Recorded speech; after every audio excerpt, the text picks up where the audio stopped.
제2의 조국 유승민 새보수당 보수재건위원장은 9일 자유한국당에게 개혁보수를 중심으로 한 당대당 통합을 제안한다고 전격적으로 밝혔다. 정권 교체를 위해서는 보수 통합밖에 없고 자유와 평등, 인권과 법치를 지키는 보수로 재탄생하기 위해 본인부터 내려놓겠다고 말했다. 유승민은 또 과거의 잘못은 인정하고 반성해야만 문재인 정권을 불법을 당당히 탄핵하는 국민적 명분과 정치적 정당성을 가지고 있다. 그 가운데 으뜸은 개혁보수라고 말했다.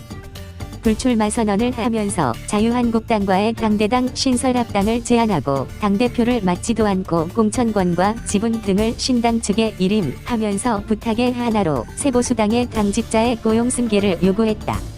이에 대해 황교안 자유한국당 대표는 보수 통합을 위해 즉각 환영한다고 말하는 등 8일 황교안 대표의 종로 출마 선언에 이어 유승민의 불출마 항복 선언이 잇따르는 등 자유우파 승리의 조짐이 나타나 기쁜 마음으로 전국을 살펴본다. 1. 유승민의 항복 선언의 이유. 유승민의 작년 10월부터 탄핵의 강을 건너자 개혁보수로 나아가자 낡은 집은 허물고 새 집을 짓자는 보수재건의 3원칙을 제시해왔다.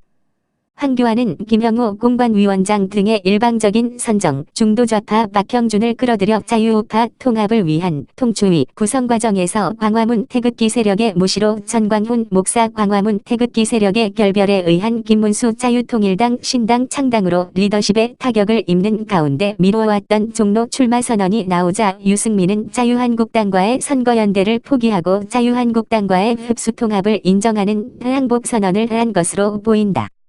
유승민은 문재인 주사파 정권 교체를 위한 보수우파의 통합을 제안한 것이 아니라 새보수당을 유지해 자유한국당과의 선거연대를 통하여 대구, 동구을에서 보수 단일 후보로 나와 5선을 한 다음 보수의 대권 후보로 나서겠다는 대망이 물거품으로 사라진 것으로 판단했기 때문이라고 본다.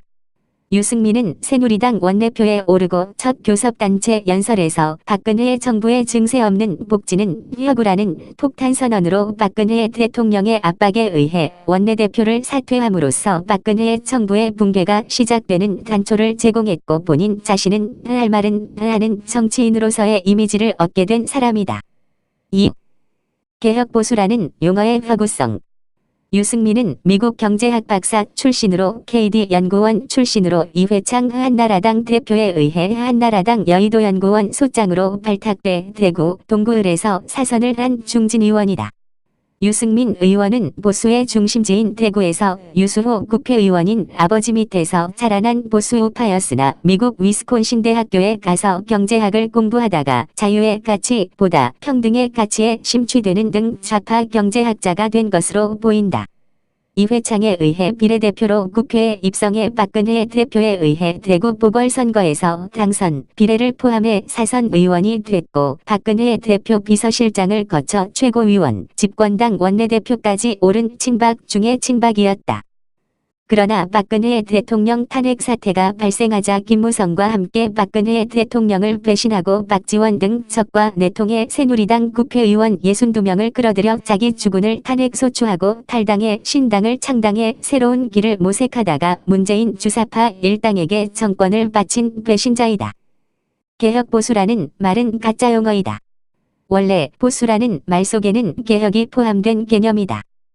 탄핵 당시 언론 매체에 의한 가짜뉴스에 속아서 대통령을 탄핵하는데 앞장서는 잘못을 범했다 하더라도 오늘날 박근혜 대통령은 탄핵을 당할 만한 일은 하지 않았다는 것이 밝혀지고 있는 이상 이들은 탄핵의 잘못을 반성해야 마땅함에도 탄핵의 강을 건너자고 주장하는 것이다.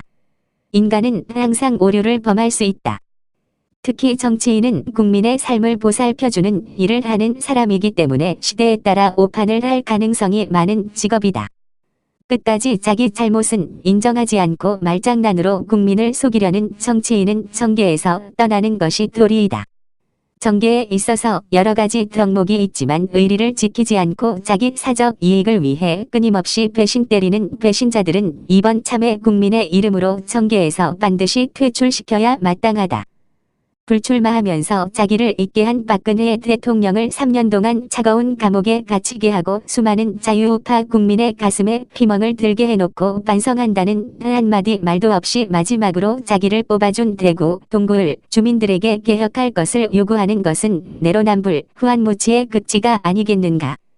변명하지 않고 떠날 때는 말없이 떠났다면 먼 훗날 기회가 반드시 돌아올 텐데도 국가를 생각하지 않고 사적 이익만을 추구하고 국가적 비전이 없는 추잡한 기질은 조국스럽다 하지 않을 수 없다고 본다. 2020년 2월 10일 이호근 방송